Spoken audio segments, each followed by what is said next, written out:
Aqui damos início a mais um Guimarães em Debate, um olhar sobre a atualidade do Concelho de Guimarães, como sempre com as opiniões avalizadas da Mariana Silva, de Vítor Oliveira e do Carlos Caneja Amorim, que nos próximos minutos vão sinalizar alguns dos temas a que devemos estar atentos nestes próximos dias, ou então refletir um pouco sobre algo que já se passou, mas que devemos manter presente. Antes de entrarmos propriamente no programa, permitam-me que dê duas notas. Por um lado, este é o primeiro programa que gravamos num novo estúdio do Guimarães em Debate. Agora estamos na redação do Jornal Reflexo e do Jornal de Guimarães, a partir do qual faremos agora sempre as gravações do Guimarães em Debate. E também, permitam-me, sim, uma pontinha de vaidade, porque com este programa marcamos 4 anos de Guimarães em Debate. Do núcleo inicial, em que estavam o Francisco Teixeira e o Tiago Laranjeiro, resta a resistente Mariana Silva. Olá, Mariana. Lembras-te provavelmente do que foi aquele primeiro programa? Lembro muito bem do que foi o primeiro programa e sim, acho que este caminho longo deve perdurar e podemos com certeza continuar com outras figuras, mas é para mim um gosto continuar aqui durante estes 4 anos a representar e a dar voz àquilo que são as questões dos guimaranenses. Muito bem, então assim sendo, aceitando esse desafio, continuemos, e já agora vão-me perdoar a vulgaridade da comparação, mas estou-me a lembrar de Jorge Palma, enquanto houver estrada para andar.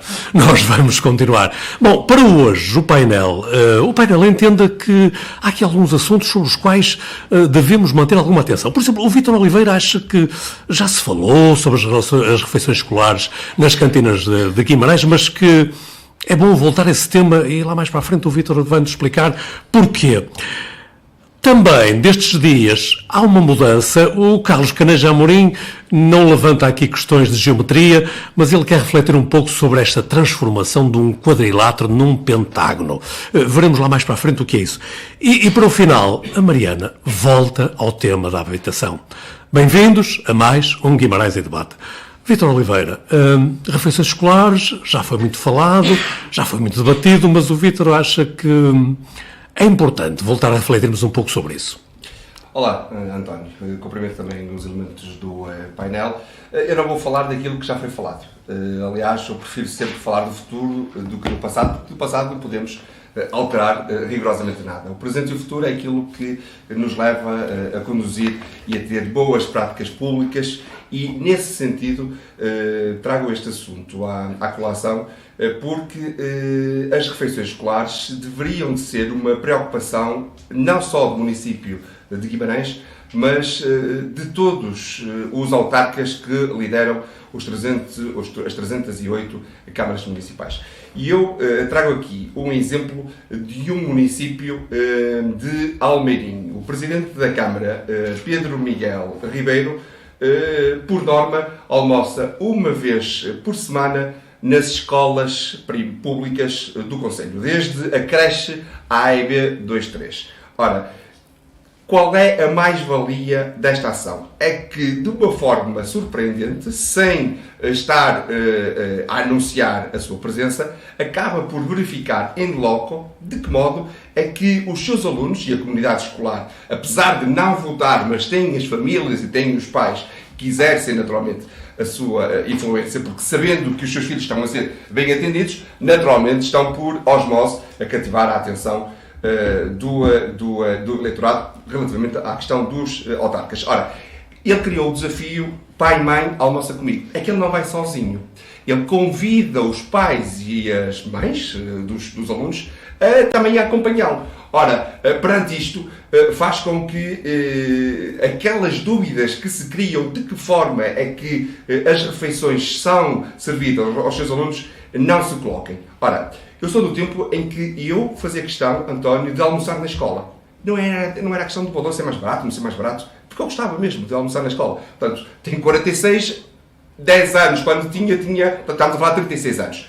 Acontece que com a industrialização das refeições, houve um declínio da qualidade dessas mesmas refeições. Eu acho que isso é a percepção que as pessoas têm, não necessariamente pelo facto de saber se aquela esponja que vemos agora nas imagens, se foi servida, se não foi servida, se devia de ser, se não devia de ser. Não é essa a questão. Que nós temos a percepção de que os nossos filhos, os alunos que estão nas escolas públicas, normalmente não têm a refeição. E agora, quanto é que os pais pagam por uma refeição? 1,46€. Se alguém conseguir comer por 1,46€ uma refeição de qualidade, digam-me que eu passo a ir comer também com eles, almoçar e a jantar.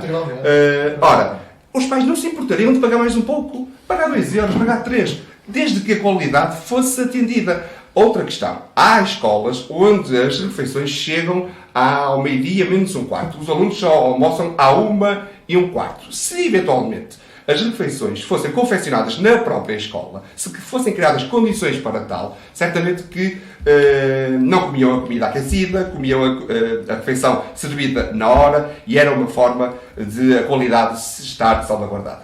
Vítor, deixa-me voltar ainda um bocadinho atrás relativamente ao exemplo que dava do autarca de Almeirim.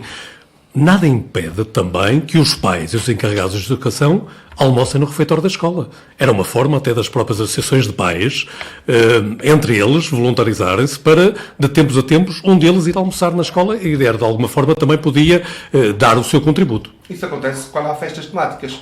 Que fazem-se os lanches de final do período. Pois, mas eu referia-me... Mas devia ser norma, devia ser prática comum introduzir isso. Agora, é evidente que os pais também trabalham.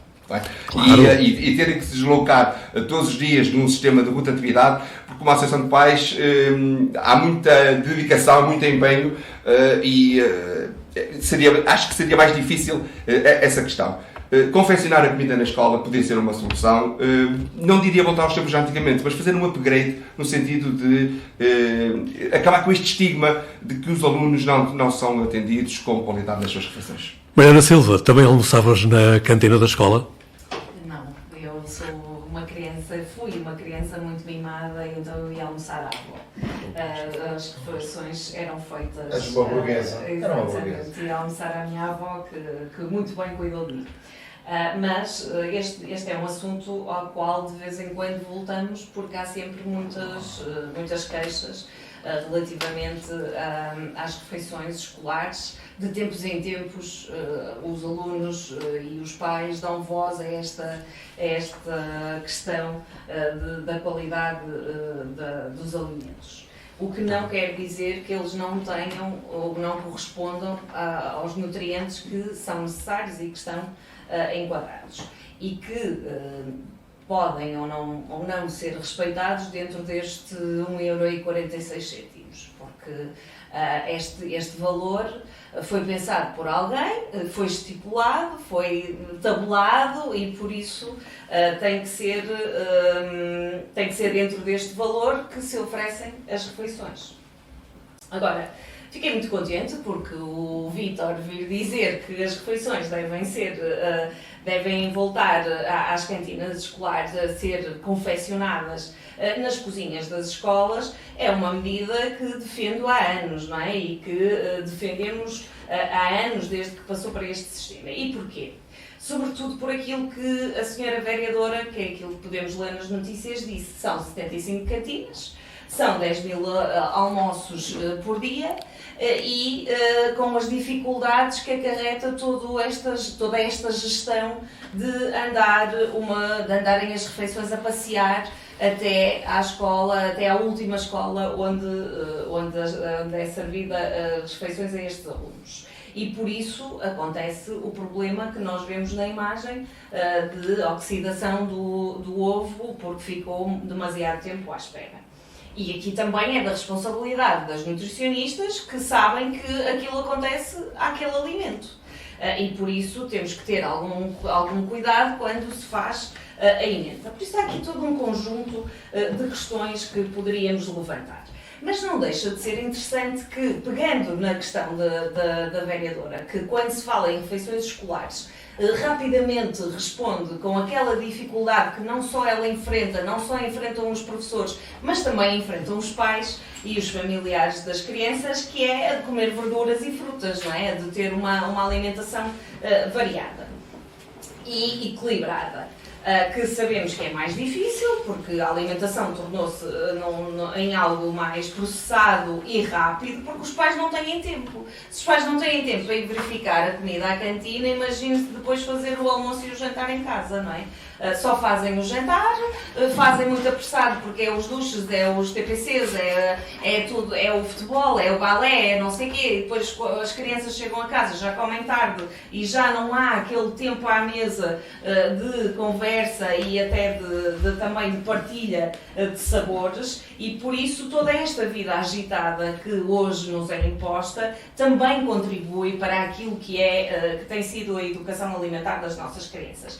E quando nós olhamos também para aquela notícia, há várias coisas que me chamam a atenção. E outra é a questão do tempo inteiro, das crianças a tempo inteiro nas escolas. Ou seja, eu também já disse aqui neste programa, as crianças passam mais horas na escola do que os próprios pais no emprego. E por isso é que há aqui também esta dificuldade, ou melhor, acrescenta-se esta responsabilidade à escola de fazer com que a alimentação não seja só um momento que tem que ser feito porque é obrigatório comermos, não é? Para nos sustentarmos, mas sim um momento também divertido, de um prato que seja sugestivo, com toda a nutrição que se pretende, os nutrientes que se pretende. E só com uma cantina, só com uma refeição feita no local, conhecendo a cozinheira ou a sua comunidade escolar, é capaz de saber lidar com tudo isto e de trazer uma refeição mais sustentável e nutritiva para aquelas crianças e para aquela comunidade escolar. E por isso não dispensamos esta grande vantagem de se cozinhar nas próprias escolas. E mesmo por último, mesmo para fechar, o Vítor não precisava de ir tão longe. Aqui nos Arcos Valdevez, a pegada no prato dos nossos alunos é muito mais pequena, porque os produtos consumidos nas cantinas são comprados aos produtores locais, principalmente a carne cachena. Sim. E eles estão, e também o feijão, há todo aqui um conjunto de alimentos que já faz parte do prato dos alunos. Ao contrário, para contrariar aquilo que a senhora vereadora diz várias vezes, que a lei não permite e não há possibilidade de dar a volta a isto, mas pelos vistos há, e há porque as CIMs também se juntaram pelos vistos e conseguiram de alguma forma fazer aqui esta alteração e de trazer a economia local para a escola e de promover assim também os produtos locais. Carlos Caneja Amorim, ainda como pai, ainda com filhos em idade escolar, estas questões provavelmente interessam também. António, interessam, antes de mais nada cumprimentar-vos a todos, interessam e tenho aqui uma novidade. O Gigantar Abril teve este tema em cima da mesa para ser tratado. Só que nós optamos precisamente para evitar a estridência de um caso em particular. Nós entendíamos que este tema tem que ser tratado com mais profundidade. Eu não digo ir até ao Almeirim, porque de facto também compreendo a posição difícil do Vítor Oliveira, uma vez que, e eu também estaria nessa dificuldade, uma vez que de facto é um tema que ele, inclusive, tudo que disse a seguir eu concordo, e portanto a alegação tivemos que ir até a alma em mim, que eu também tenho alma em mim, no sentido de que não é fácil.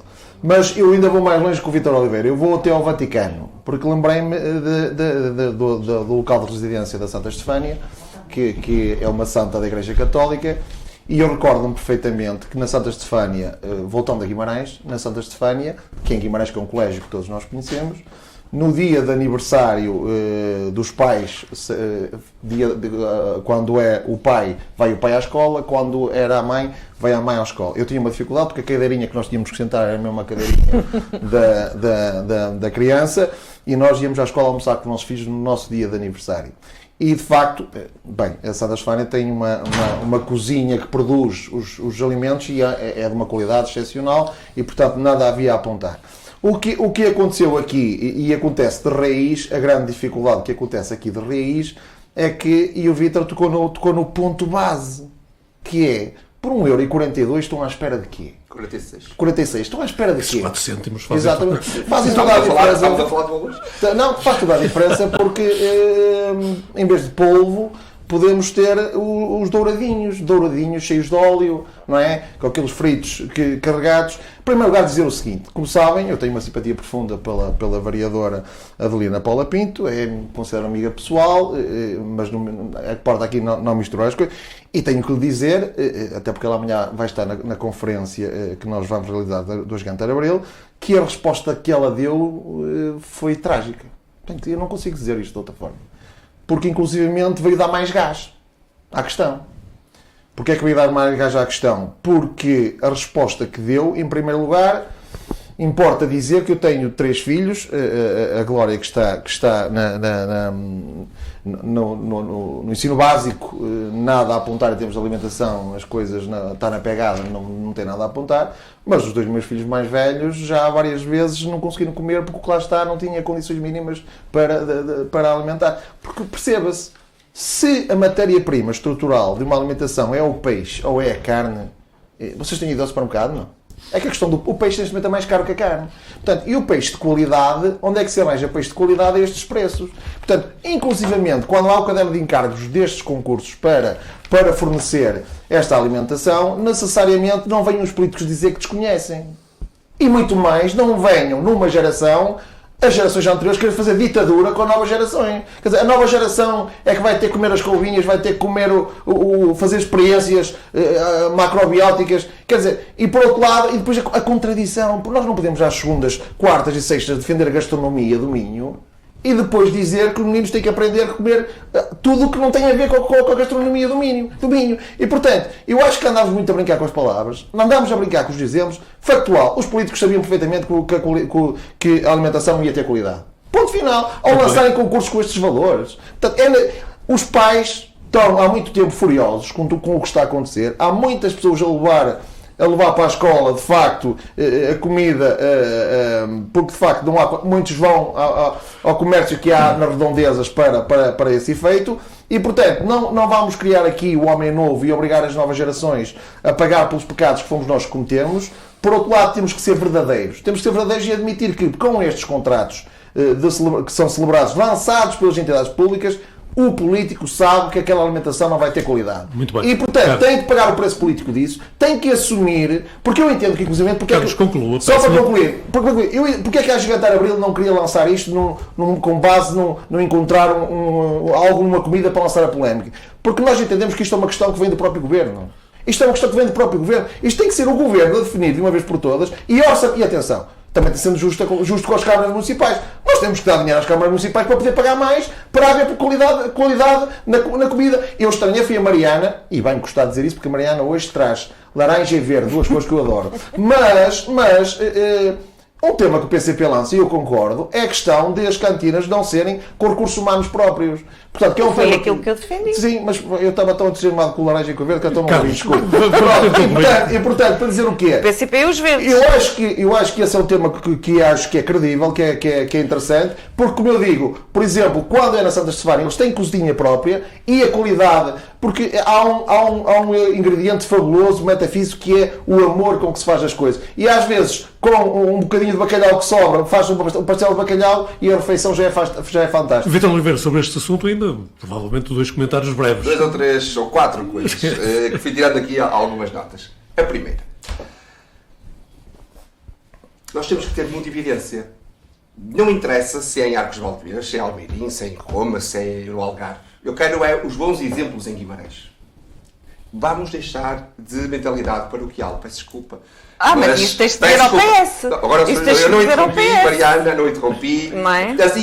As boas ideias não têm quando partido. Nós damos as boas ideias e eles não aceitam. Acho que não é uma boa ideia. Os senhores Guimarães em debate, mas também não exageramos. As boas ideias não têm partido. Depois peço um minuto.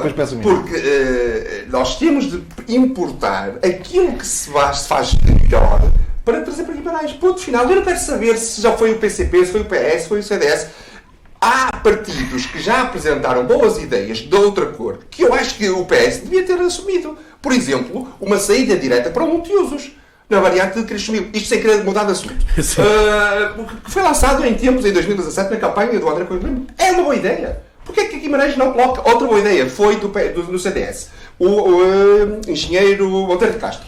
que lançou a sugestão de introduzir no calendário de Guimarães a obrigatoriedade de termos uma disciplina sobre a história de Guimarães nas escolas. É uma boa ideia.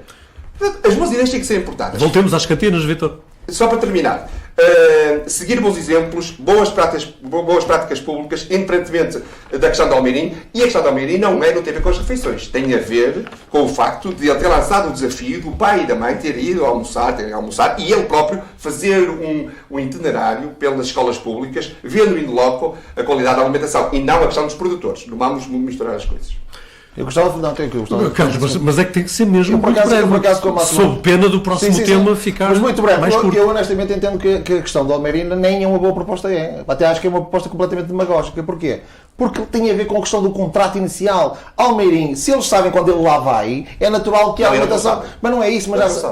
O que o Vitor está a dizer é, uma vez por semana ele vai lá, não é? Uma vez por semana, não é? Sim, todas as semanas almoçam numa cantina. Pronto, e Almeirim deve ter milhares, não é? Deve ter milhares. Pronto, deve ser difícil de encontrar um... Muito bem. Não, deixa-me só dizer o seguinte. Vitor, não, peço desculpa, Carlos. O critério do cliente de surpresa eu acho interessante. Atenção, isso eu acho interessante, a questão do cliente de surpresa. Mas não é preciso sequer haver cliente, porque... Pelo preço que nós temos, é impossível ter refeições de qualidade. Portanto, o que eu defendo é que há aqui uma questão política de fundo. E seja o governo que for, neste momento é o governo que é do meu partido, mas isto é uma questão de fundo que tem que ser tratada. E o governo que o meu partido esteve no poder, inclusive teve lá há pouco tempo para ter, nesse aspecto, tenho que ser justo com ele. Mas dizer o seguinte: qual é a pessoa que hoje em dia, com 1,40€ e como é que se pode ter uma boa refeição? Carlos, é impossível, é impossível. Estamos a repetir-nos, Vítor, mas ficamos por aqui. Ficamos por aqui. Então, tal como tínhamos proposto no início, não vamos falar de geometria, porque se fôssemos falar disso eu saía já, porque declaro a minha incompetência na matéria, mas o Carlos Caneja Amorim acha que devemos olhar para o quadrilátero urbano e acompanhar este processo de expansão que o está a transformar num pentágono. Sim, eu julgo que é uma ideia, eu dei nota pública de ser positivo, inclusivamente na matriz que o Vítor Oliveira referiu há pouco, de não lhe importa de onde vem, porque neste momento nós estamos a falar de câmaras do PSD e do PS que estão juntas a seguir no mesmo caminho. Eu concordo, e concordo inclusivamente até com a ideia matriz que o Vítor estava a sinalizar, não me importa se é do PSD, se é do PS, se uma boa ideia venha e aplique-se. Aliás, seria um político péssimo se tem uma boa ideia que vem do outro lado e não o aplica só porque é do outro partido. E isto é uma boa ideia? Claramente não é uma boa ideia, é uma excelente ideia. Eu defendo isto, claramente. Porque ultrapassa uma das questões que eu entendo que é importante relativamente à questão das CIMs e a questão de haver a área metropolitana do Minho, que eu sou contra, o surgimento da área metropolitana, e já expliquei porquê. Já falamos sobre isso? Já expliquei porquê, porque eu entendo que Guimarães perde centralidade, mas, e isso conta, e por outro lado, isto é uma forma quase mais informal, não é uma realidade com uma estrutura jurídica, uma estrutura de vinculação tão pesada, mas permite que estas câmaras municipais, no fundo, e criando sinergias e, sobretudo, a partir do momento que, inclusivamente, representam um bloco político que tende a ser o bloco que governa, seja num sentido ou seja no outro, portanto, vão sempre aceder ao Conselho de Ministros, seja o PSD no governo, seja o PS, porque tem câmaras, como eu digo, dos dois sentidos, e, portanto, a partir do momento que isso acontece, significa que a agenda do Minho necessariamente passa a estar representada no Conselho de Ministros. É certo que já antes estava, porque o quadrilátero também já tinha necessariamente a questão de ter câmaras de diferentes partidos. Mas com esta ampliação, com Viana do Castelo, que de facto crescia muito mais Viana do Castelo do que nós, mas acaba por haver aqui sinergias, porque Viana do Castelo carece urgentemente de ganhar escala. E Viana do Castelo, que é a capital do distrito onde eu nasci, que nasci em Arcos de Valdevez, e também concordo que de facto a carne de Caixeira é fantástica, como diz a Mariana, mas para dizer que a forma inteligente como este, inclusivamente sem ruído, de uma forma serena, de uma forma que as pessoas demonstraram estar à altura do desafio, estar à altura do desafio criativo. Houve aqui uma coragem criativa que eu tenho que sinalizar, respeitarei quem tem opinião contrária, pode eventualmente até questionar-se se não foi mais um toque lateral do Dr. Domingos Bragança ao Ricardo Costa, porque o Ricardo Costa defende o modelo de fazer a área metropolitana do Minho abrangendo o distrito de Viana do Castelo e o de Braga, mas uma coisa não impede a outra. Eu só estou a dizer que lateralmente pode ser um toque político, mas eu não vou ser eu a trazer ruído para aquilo que não tem ruído, e portanto eu fiquei bastante satisfeito e sobretudo até pela forma limpa como o processo decorreu. Mariana Silva, como é que olhas também para esta nova influência que existe aqui no Minho, o quadrilátero que passa a pentágono, vamos até ao Alto Minho? Vejamos, o quadrilátero foi assinado em 2008, não é? Acho que era o que dizia na notícia. E aquilo que nós vimos na altura era uma promessa de desenvolvimento local, não é? Juntar estes municípios para o desenvolvimento local, para ajudar no desenvolvimento da economia, para ganhar dimensão e para que juntos conseguissem ter acesso até a algumas verbas para a construção de algumas necessidades, sobretudo na área da mobilidade e por aí fora. E por isso, aquilo que nós temos visto é muito pouco de influência do quadrilátero naquilo que diz respeito ao desenvolvimento local e territorial destes quatro concelhos. Não temos percebido que o quadrilátero tenha trazido aqui grande evolução. Na área da cultura há o cartão que facilita a ligação entre todos os espaços culturais e que eu acho que correu muito bem e foi uma ideia muito boa, mas depois nós sentimos que há concelhos que desenvolveram muito mais do que outros e que continuamos nesse caminho. A mobilidade, então, é terrível e não há sequer ligação. E entra agora Viana para este pentágono, que tem acesso ao comboio, e Guimarães volta a ficar de fora no que diz respeito a estes municípios. Voltando à questão da cantina, eu diria até... Não, porque isto faz sentido. E eu diria até que, quando olhamos para um quadrilátero ou para um pentágono, se não seria também propício e se não seria favorável a todos se os produtores locais destes 4 ou 5 municípios não pudessem também fazer circular os seus alimentos e aquilo que produzem entre estes municípios. E por isso não se trata de um provador ou de um presidente de Câmara que vai provar ou de um cliente mistério. Nós temos que ter respeito pelas nossas crianças e pelos nossos jovens e nós temos que ter respeito pelos nossos municípios. E o respeito que nós temos pelos nossos municípios é dizer-lhes que cada proposta que foi feita foi ou não aceita por quem está no poder e por quem foi escolhido para estar no poder. E por isso, se há propostas que são feitas e que são favoráveis ao desenvolvimento da região ou dos municípios, elas devem ser votadas a favor independentemente de quem as fez. Aquilo que tem acontecido em Guimarães é que as boas propostas não são votadas a favor, ficam na gaveta e passado uns anos aparecem como tendo outra paternidade. Nada contra, e desde que façam e de que favoreçam a população, está tudo bem. Agora, não podemos trazer para aqui, para o discurso, para cima desta mesa, que as propostas vindo de A, B ou C não têm valor. Tal como esta do quadrilátero ou do pentágono. Cada um sabe o que é que quer. E por isso, se houve esta proposta que venha favorecer. Mas eu relembro que na questão da mobilidade nós temos um problema grave, que é estarmos com acima do AVE e acima do CAVA envolvidas. 2 SIMs, não é? Que não ligam, que não se entendem, que cada uma quer para o seu lado e por isso os municípios não têm a ligação entre elas. Não, porque vai entrar uma terceira SIM. Vai entrar acima do Alto Minho. Mas estão abaixo por da isso, SIM. Não estou nada. Então se por um lado dão o argumento da SIM, depois já vão deixar de dar o argumento da SIM. Não é verdade.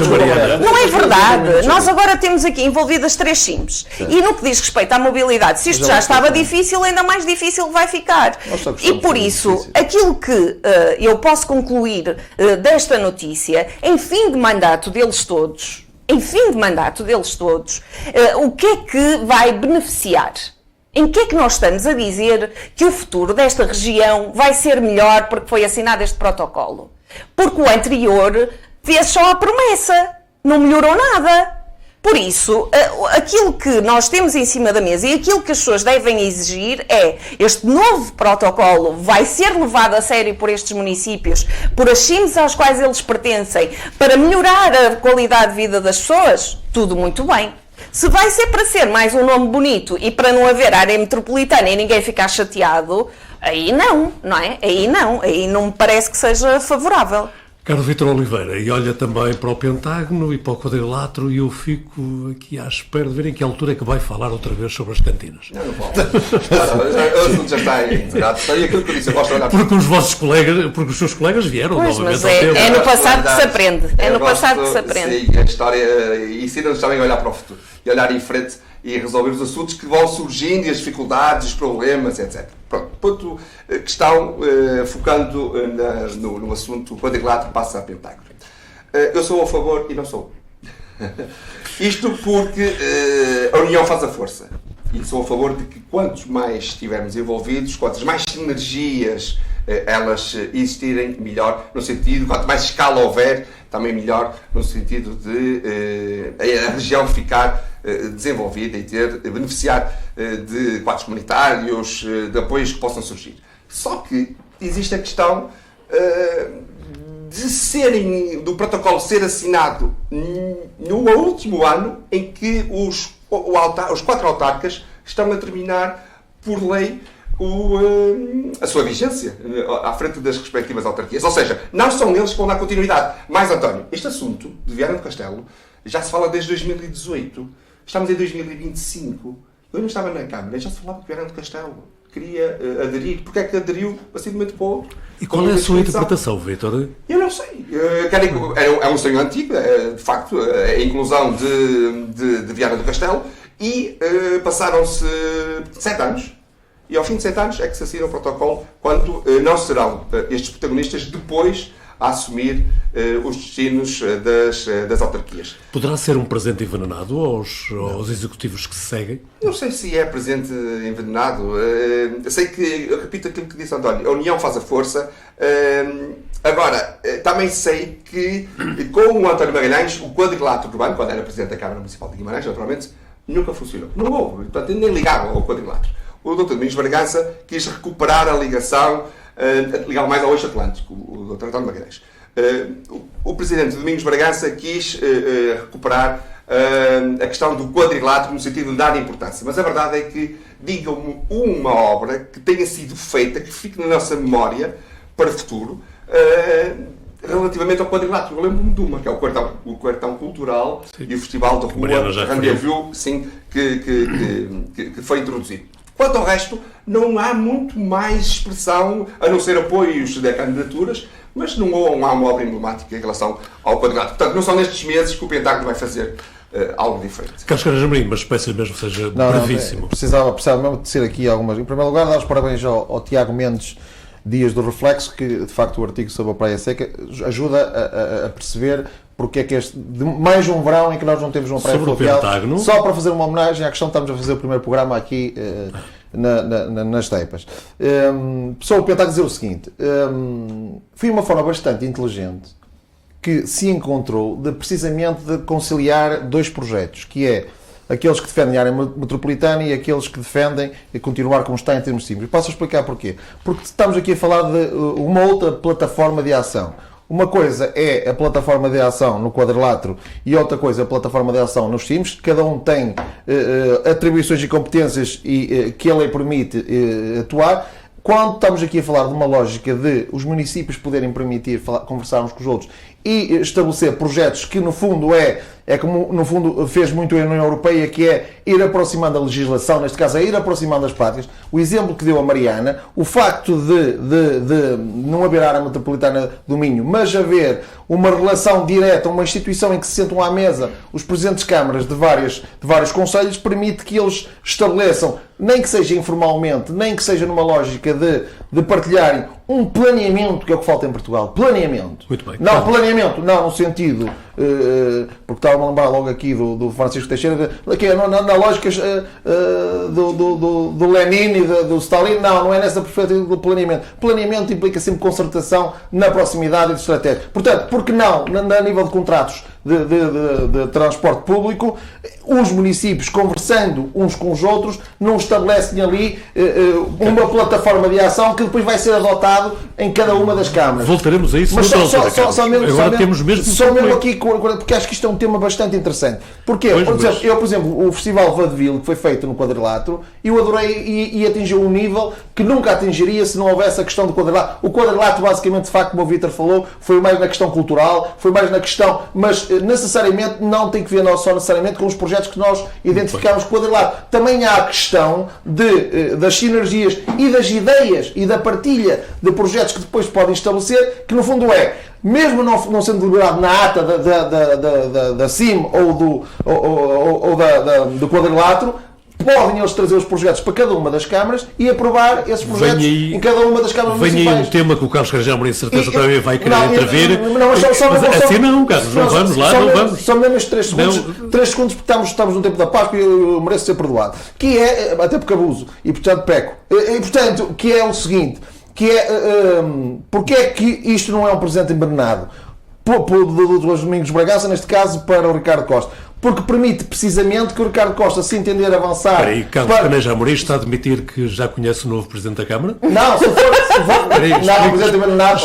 Explique-me, Carlos. Se me deixar continuar. Se for a solução, porque estás a Presidente envenenado, estás a do Domingos Bragança, dentro do PS, é isso que eu estou a falar. Dentro do PS. Mas como isto é o nível das câmaras... Acha que o Domingos Bragança ia dar o que se tem discutido ultimamente? Bom, Carlos, vamos então. Bem, não pode mandar uma bomba dessas para me deixar concluir.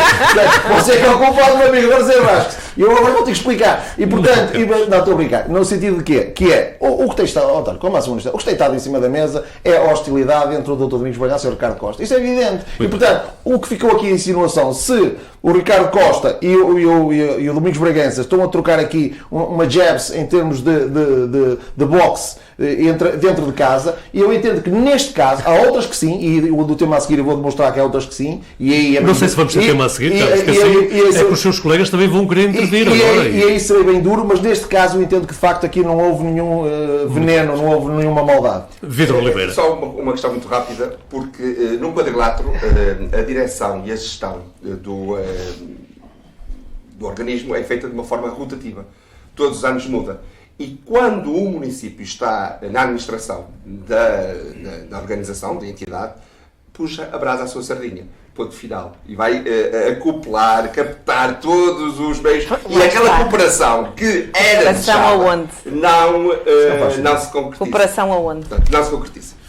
Mariana, estavas a fazer um comentário lateral? Exato, cooperação aonde, não é? Se cada um puxar a brasa à sua sardinha, não há cooperação. E indo conversar com estes municípios sobre a mobilidade, que eu já fui, assim, as CIMs vêm para cima da mesa como não ajudando nesse processo. Por isso, mas já posso avançar na... Não, é que... Vou ter que comentar. Vamos avançar. Tem que corrigir o que não é verdade, tem que ser corrigido. Mas então corrija, Carlos, rapidamente. Porque o puxar a brasa à sua sardinha, como é que puxar a brasa à sua sardinha se os outros presidentes de Câmara então têm que... Ou a brasa ao seu tofu, que agora também se usa. Ali há deliberação, se há deliberação, ninguém puxa a brasa à sardinha, ninguém, porque cada um tem que votar. Se só vota a favor, se o município dele não for prejudicado. Por isso não faz sentido, com devido respeito, esse argumento. Mas respeito a uma visão. Muito bem, tínhamos falado que a Mariana Silva, quando estávamos a preparar este programa, tinha dito que deveríamos voltar ao tema da habitação, mas não concretizou, e eu confesso que estou curioso. Mariana Silva, habitação, vamos falar exatamente de quê? Habitação, porque eu gosto muito de ir ao passado para vir para o presente, para depois pensarmos no futuro. Então, o moderador hoje sente-se um privilegiado com estas importantes informações da história. Porquê? Porque em 2023 as notícias era que da parte da habitação e das promessas da Câmara, aquelas promessas, aqueles anúncios, aquelas coisas que depois não se concretizam, 100 casas na Costa, 111 casas em Creixumil e Azurém, 115 milhões de euros do PRR e até 2026 prevê 100 novos fogos na Costa. 2023, volto a reforçar. A notícia era longa, havia muito mais pormenor, mas nós não temos tempo e eu acho que estes pormenores são suficientes. A notícia desta semana era 111 fogos, afinal, para Fermentões. Creixumil Fermentões, inicialmente Fermentões.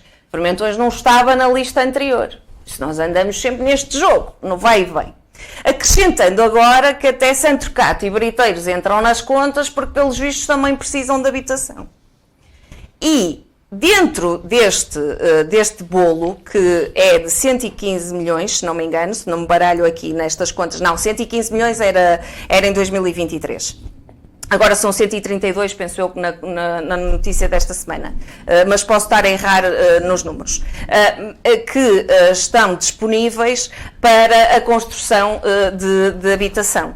E para estas 111 casas, que pelos vistos já têm construtor, para fermentões, serão empregues 20 milhões de euros. Isto, eu só estou a falar de novas casas, aquela reconstrução do Iru, isso eu não estou a incluir aqui. Nós sabemos que Guimarães é considerada uma das cidades com o metro quadrado mais caro, que pelos vistos já vai em 1.662 euros. Por isso, o problema da habitação é um problema nacional, eu tenho sempre que reforçar isto, porque senão a seguir a mim vem esta questão de desvalorização por ser um problema nacional, mas é um problema grave em Guimarães. E este executivo que que termina agora as suas funções, não entregou as 40 e tal casas que prometeu no mandato anterior e eu desconfio que não vai entregar nenhuma até ao fim deste mandato. E por isso este vai e vem de milhões para cá, de milhões para lá, de PRR que nos vinha ajudar e que afinal não ajudou, da burocracia, dos concursos, de tudo isto, aquilo que nós concluímos é que o problema da habitação vai-se continuar a adensar em Guimarães, que não é de ontem, que já é de há muitos anos. E por isso, e que foi desvalorizado. A Casfigo veio dar aqui realmente um outro impulso à questão da habitação, mas ficou muito parado naquilo que devia ser o parque habitacional. E para terminar, António, nesta minha reflexão, é que no fim da notícia, quando eu me estava a preparar, o Sr. Presidente da Câmara, pelos vistos, disse isto, e passo a citar: continuaremos a fazer o nosso trabalho, mas quem vier terá toda a margem financeira para prosseguir outras políticas relacionadas com o parque habitacional. Ponto final. Fim de citação. Ou seja, fim de citação, claro. Que não é para construir nada. É quem vier a seguir terá dinheiro e terá até a possibilidade de outras políticas relacionadas com a habitação. Por isso, não se percebe muito bem de que forma é que o Executivo Municipal justifica aos vimaranenses e aos municípios o porquê que falhou naquilo que foi a política de habitação prometida, anunciada e muito com pompa e circunstância, em que tudo é culpa dos outros, menos deles. Sr. Dr. Carlos Caneja Amorim, vou-lhe pedir comentários sobre esta questão da habitação, sobretudo sobre o que diz a Mariana, e vou-lhe pedir uma coisa muito mais difícil. Comentários breves. É o fim de citação. Porque a Mariana tem razão em tudo o que disse. E de facto foi um falhanço monumental. Mas por muito que a Mariana não queira que eu também diga isso, foi nacional de todos os municípios. Não é por eu não quero que não digas. Não é isso. Fim Só de não citação. quero que desvalorize. Não é isso, mas eu estou a dizer coisa diferente. Não estou a dizer que é uma questão nacional e, portanto, que foi o governo que falhou. Em todos os municípios. Portanto, sim. Mas pior que isso, é que eles tiveram lá todos os sinais. Porque 10% ao ano aumentava os impostos sobre o IMT, a receita. Ora, porquê é que essa receita aumentava? Porque os preços estavam a escalar de uma forma vertiginosa. Não era preciso ser nenhum gênio, ter nenhum algoritmo especial para perceber que se está a aumentar e se os ordenados médios ou a mediana dos ordenados está cada vez mais colado ao ordenado mínimo, a tragédia era uma questão de tempo. E o que um dos temas mais doloroso que de facto a Câmara Municipal de Guimarães nos últimos 3 mandatos tem que enfrentar é que tinha um património material extraordinário que era o chamado bairrismo vimaranense na lógica da juventude, que isto era o jovem vimaranense estava morto por acabar o curso para vir para Guimarães viver, para vir para Guimarães seguir com a sua vida. Neste momento esse património dissipou-se. Eu cada vez mais ouço jovens que acabam de estudar, não é para vir para Guimarães, é para ir para o património europeu, que passou a ser a nossa casa comum. E necessariamente, repare-se, deixamos um mundo melhor, nós estamos a deixar um mundo melhor para os nossos filhos, que dizemos que eles é que são a geração rasca, quando eles para comprar uma habitação minimamente decente vão ter que gastar 300, 400 mil euros, quando não ganham 1.400, 1.500 euros. Eles é que são a geração rasca, ou a geração rasca que lhes dá este futuro fomos nós? Vítor Oliveira, e sobre a habitação também, que comentários é que se lhe oferece? Vou começar pela declaração que a Mariana referiu, quando disse, em relação ao Presidente Domingos Bragança, que isto não é para construir nada porque não há tempo. Não podemos descontextualizar. O Dr. Domingos Bragança, de forma indireta, está a assumir que houve um falhanço na questão da habitação. Não há tempo, porque estamos em abril e em setembro vai sair. Não há tempo para construir. E quem vier a seguir, naturalmente, que vai poder fazer, se assim for a sua intenção, canalizar as políticas públicas no sentido da habitação, da educação, da inovação, da inteligência artificial, seja o que for. É nesse aspecto que o Presidente Domingos Bragança disse. Ele acaba indiretamente por dizer que a política de habitação não foi cumprida tal qual como ele gostaria e desejaria. O problema aqui, e vou dizer uma coisa que tem que ser dita, é que o Presidente Domingos Bragança está a trabalhar para os vereadores, quando tinham que ser os vereadores a trabalhar para o Presidente. Salvo honrosas exceções. Não sei se me fiz entender. Concordo. Tem que ter uma equipa. O doutor António Domingos Bragança É um bom tinha que ter uma equipa E é justo que ele para trabalhar para ele. Ora, o Presidente Domingos Bragança Mas a sozinho equipa não foi pode escolhida ir por a ele? tudo. Não foi pode escolhida ir. por ele? Concordo com o que o Vitor está a Mas isso dizer. é outra Concordo questão. com o que o Vitor eu está a dizer. sei. Estou a fazer... Até o momento. O que está a dizer é verdade, é verdade, é verdade. Porque a equipa é que tem que trabalhar, Ele ficou salvo sozinho. honrosas exceções. Porque com 7 vereadores, naturalmente, que tinha que fazer um brilharete. Era o último ano, tinha que ter uma ação em muitas frentes, trabalhar e apresentar resultados. E o Dr. Domingos Bragança tem que trabalhar. Só que muitas vezes sente-se... A escolha da vereadora foi um caso... Deixar o Agora, Vítor em relação- concluir apenas. isso, em relação à questão da habitação, qual é o Presidente de Junta que não quer que o seu território se desenvolva e tenha habitação? Todos querem. Acho que estamos de acordo e não vale a pena falar de passados, nem presentes, nem de futuros. A mim, o que me preocupa agora, e isso ainda não foi dito, a nível da habitação, e se calhar eventualmente pode ser introduzido na próxima campanha eleitoral, é que os agentes imobiliários, António, estão a sugerir aos vimaranenses irem para Faf, irem para outros concelhos da região, porque lá é mais barato. Tenho amigos meus que trocaram de casa porque por um T3 conseguem uns por 250 mil euros, algo que em Guimarães não conseguiam. E isso para mim é que me deixa mais preocupado, porque os próximos censos vão revelar uma perda muito grande de habitação. Mariana Silva, para concluir, António. lembrando-te que há alguém que tem de apanhar um transporte, portanto, Sim, mas eu até fui da que falei menos. Eu até fui das que falei menos. Há programas em que eu saio daqui mesmo surpreendida, porque No bom sentido. a imobiliária está a sugerir ir para Faf. Anteriormente sugeriu ir para Braga. Qual é a dificuldade? Eu ainda não percebi. Isto não é novo. Não é novo. Se os vizinhos ao lado fazem mais barato, claro que as pessoas vão para o lado. E se a cidade se está a desenvolver e está a apostar nisso, claro que vai. Se Guimarães estagnou em todas as áreas, inclusive na habitação, a culpa é de quem? É de Faf? É das imobiliárias? É de quem? E eu relembro, e termino com isto, aquilo que o Caneja estava a dizer, do IMT, da subida, que já se adivinhava. O dinheiro que os municípios aplicaram nestas rendas exageradas, que não correspondem com aquilo que é a economia familiar dos portugueses, e os salários e as pensões, é público. Porque o apoio que a Câmara dá às rendas a quem não consegue pagá-las é da Câmara, é de todos nós. Por isso, não vamos ignorar que não foi aplicado muito dinheiro naquilo que tem sido um comércio e um lucro apenas para alguns, deixando muita gente sem teto e deixando muita gente com a corda ao pescoço e a ter que fugir para onde tem que fugir. Por isso, nós temos é que olhar para este problema da habitação com seriedade. Todos os municípios neste país contribuíram para aquilo que são as rendas exageradas que hoje temos no nosso mercado. Porque como têm que ajudar as pessoas a manter um teto, dão dinheiro para aquilo que alimentam este jogo de lucro e de capitalismo que nós estamos a verificar no imobiliário. Nós temos é que olhar para este problema e claro que as freguesias todas querem.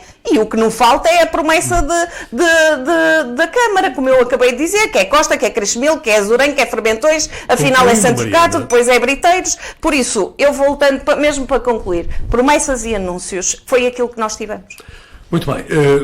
Carlos Caneja Amorim, provavelmente vou-me arrepender, mas... Há uma pessoa que tem que apanhar o comboio.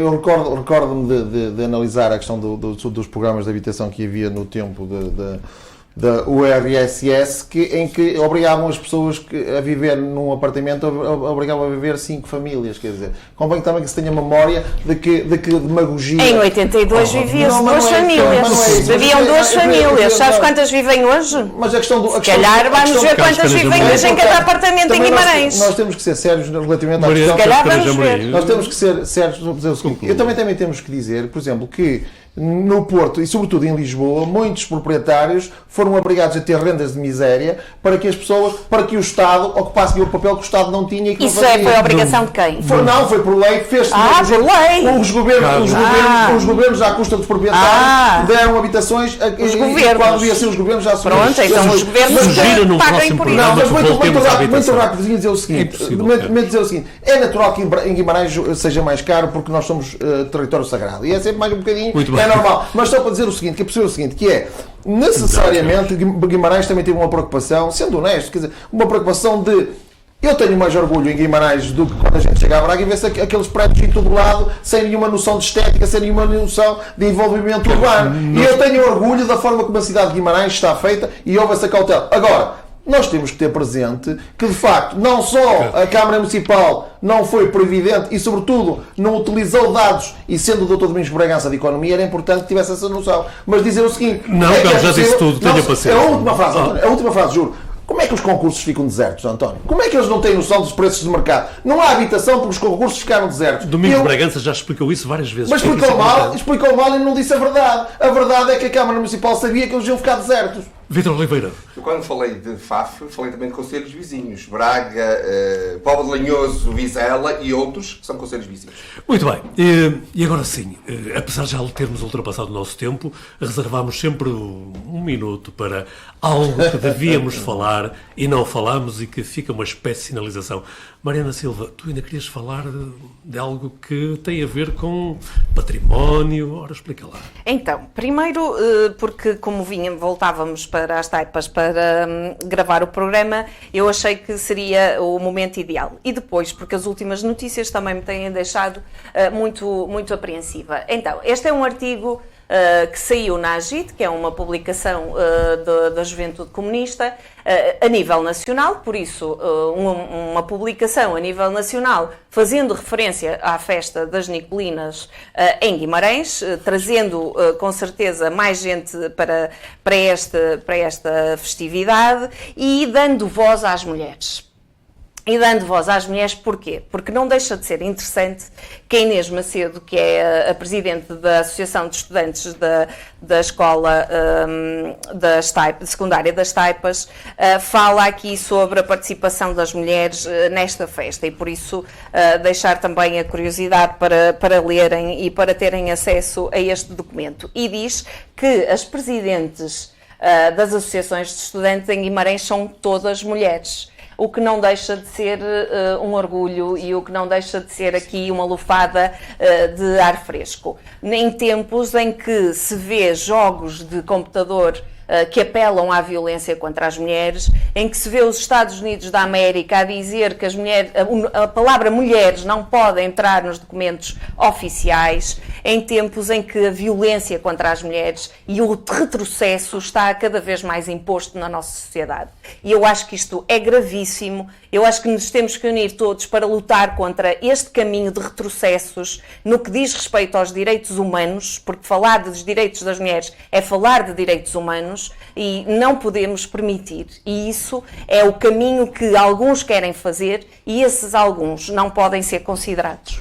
Carlos Caneja Amorim, suponho que vai fazer um convite. Sim, vou fazer um convite, mas não deixar de sublinhar aquilo que a Mariana disse, que de facto é muito importante o que acabou de dizer. Muito bem, e o convite? Eu só estou a dizer que este ano estão a ser batidos mais uma vez os recordes vergonhosos de violência doméstica e de femicídios. Mas vamos relativamente queria convidar de facto os vimaranenses e os minhotos a estarem presentes nas Jornadas Cívicas 2025 do Gigantar Abril, que teremos cá, para além de termos protagonistas de excelência de Guimarães, Delfina Soares, Paulo Silva, Adelina Paula Pinto, teremos também o Sr. Presidente da Câmara, Dr. Domingos Bragança, e teremos o nosso convidado especial, que será o Almirante Gouveia Melo, que dará uma aula magna honoris causa sobre a liderança em tempos de crise.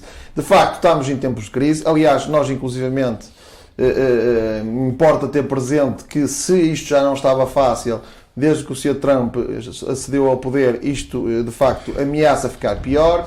E nada melhor do que de facto ouvir, e digo também uma nota que é uma que ainda ninguém, que não é notícia, que é neste evento das Jornadas Cívicas 2025, nós já há muito entendíamos que deveríamos agradecer o serviço que a Igreja Católica fez, da mesma forma que o Sr. Almirante fez durante o tempo da pandemia, e portanto eu, para demonstrar a gratidão da sociedade civil, pedi ao Sr. Arcebispo para nos receber no Paço Episcopal no sábado, e nós vamos deslocar lá juntamente com o Sr. Almirante, para que, numa iniciativa do Agigantar Abril, para que de facto nós possamos, na presença deles, lhes dizer obrigado. E portanto, para além disso, julgo que temos, e portanto, apareçam 5 horas sábado na Sociedade Martins Charmente. Vítor Oliveira, e para concluir, também... Não havia outro. Pronto, ok, está bem. Depois queria dar outra nota, mas então... Então faça agora brevemente, Carlos. Já ultrapassámos largamente esse tempo. Alguém vai a pé. Pronto, o culpado foi eu, pensei que tinha passado esse tempo. E eu fiz um post bastante... Se eu perder o comboio, bastante agressivo. Eu até entendi que foi por defeito. Teve a ver com a cerimónia que se fez, com a mise-en-scène que se fez na igreja da... Muito bem. E portanto, na senhora, como é que é agora, ajuda? Santa Maria da Costa. Santa Maria da Costa, em que nas vésperas das eleições vem-se prometer aquilo que não se prometeu antes. E eu não posso, porque repare, isso tem a ver com... Carlos, mas isso teríamos de ter cá alguém para poder fazer o contraponto. Não é isso, mas eu quero dar 30 segundos. Não, então se cada opinião que eu tenho temos de ter alguém para fazer contraponto, então não havia programa. A questão aqui tem a ver com o seguinte: o Agigantar Abril está a lutar, está a dar a cara por uma agenda que eu não admito que se brinque com ela. Portanto, eu abdico da minha vida para desafiar o centralismo, para desafiar o terreiro do Paço, pago o preço que eu sei que pago, e não admito que brinquem com a agenda do Agigantar Abril. Vítor Oliveira. Minuto final. Exatamente. É mesmo um minuto para falar de 3 obras que caracterizaram estas últimas semanas. 3 obras relacionadas, uma com a inauguração da Ecovias, num quartel da GNR de Lordelo e ainda a Escola de Santo Trocato. Projetos que já vinham do anterior mandato. As obras acontecem umas fora de tempo, outras já muito tarde, outras no tempo delas. Enfim, destacar que nas Ecovias foram inaugurados troços situados nas margens dos rios Ave e Selho, abrange as freguesias de Barco, Caldelas, Brito, Pencelo e Fermentões, numa extensão total superior a 5 km. Percursos que se destinam a incentivar a mobilidade suave, o contato com a natureza e a prática de atividades ao ar livre, contribuindo para a criação do primeiro parque linear de Guimarães. Uma palavra de agradecimento à colaboração indispensável dos proprietários privados, que cederam parte dos seus terrenos junto às linhas de água, e depois um outro agradecimento ao trabalho de formiguinha dos presidentes de junta, fundamentais nos contatos de proximidade, na sensibilização para esta causa. A GNR de Lordelo, que foi também inaugurado, novo posto, novo quartel, aliás, um sonho com mais de 20 anos, chovia lá dentro, havia ratos, eram eles os inquilinos do quartel. A Margarida Velasco, Ministra da Administração Interna, inaugurou, juntamente com o Presidente Domingos Bragança. E depois a Escola de Santo Trocato, que está renovada. No último dia de aulas do segundo período, os alunos regressaram, e quando começar o terceiro período, então aí sim as aulas vão decorrer em pleno, decorrendo depois a inauguração a posteriori. E para o futuro, esta foi uma obra do empenho de Domingos Bragança, ainda que outras pessoas queiram tirar naturalmente dividendos, mas a verdade é que foi ele desde o início, um trabalho que vem desde 2019, passaram 6 anos para se concretizar este projeto. Outros que foram realizados neste mandato: o Centro Escolar de Ronfa, a Escola Secundária das Taipas, a remoção de amianto em edifícios escolares, e para o futuro, uma boa nota. O Executivo de Domingos Bragança adjudicou a obra de reabilitação da Escola EB 23 de Pevidém à empresa costeira, um investimento de quase 12 milhões de euros vai ser criado um novo bloco de aulas, um auditório, enfim, uma aposta forte na educação por parte do Executivo liderado pelo Partido Socialista. E deste modo chegamos ao final de mais uma edição do Guimarães em Debate. Como sempre, o entusiasmo com que os membros do painel põem no debate leva-nos a ultrapassar largamente o tempo que tínhamos limitado, mas a promessa fica que voltaremos 2 a 15 dias com outros temas e estes protagonistas.